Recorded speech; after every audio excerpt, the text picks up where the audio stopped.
God's wonderful surprise. Jesus' friends were sad. They would never see their best friend again. How could this happen? Wasn't Jesus the rescuer? The king God had promised? It wasn't supposed to end like this. Yes, but whoever said anything about the end? Just before sunrise on the third day, God sent an earthquake and an angel from heaven. When the guards saw the angel, they fell down with fright. The angel rolled the huge stone away.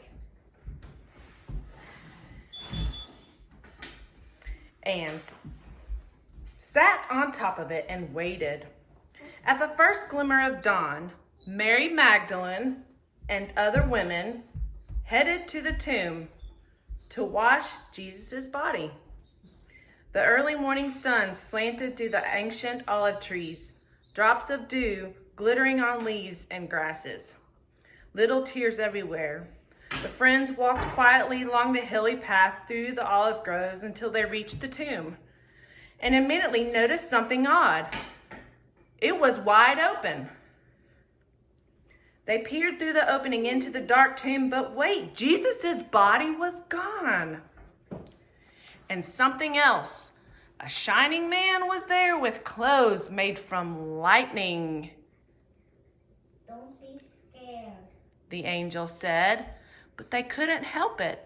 They screamed anyway. The angel asked them, Why you're in here? This is a tomb. Tombs are for dead people. The women couldn't speak. Jesus isn't dead anymore. Isn't dead anymore. He's alive.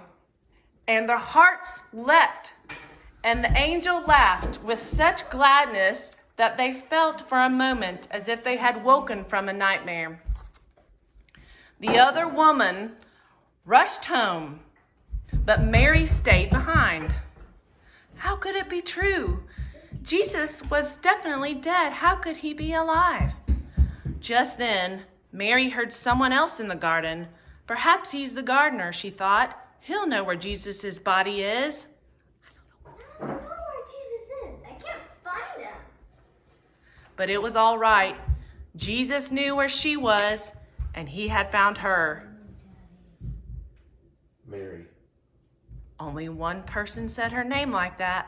She could hear her heart thumping. She turned around. She could just make out a figure. She shaded her eyes to see and thought she was dreaming, but she wasn't dreaming. She was seeing Jesus. Jesus! Mary fell to the ground.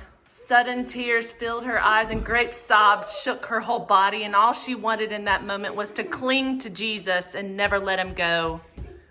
You'll be able to hold on to me later, Mary, and always be close to me. But now, go and tell the others that I'm alive. Mary ran and ran all the way to the city. She had never run so fast or so far in her life. She felt she could have run forever. She didn't even feel like her feet touched the ground. The sun seemed to be dancing and gleaming and bounding across the sky, racing with her and shining brighter than she could ever remember in the clean, fresh air. And it seemed to her that morning as she ran, almost as if the whole world had been made anew, almost as if the whole world was singing for joy. The trees, tiny sounds in the grass, the birds, her heart. Was God really making everything sad come untrue? Was he making even death come untrue? She couldn't wait to tell Jesus' friends. They'll never believe me. She laughed. She was right, of course.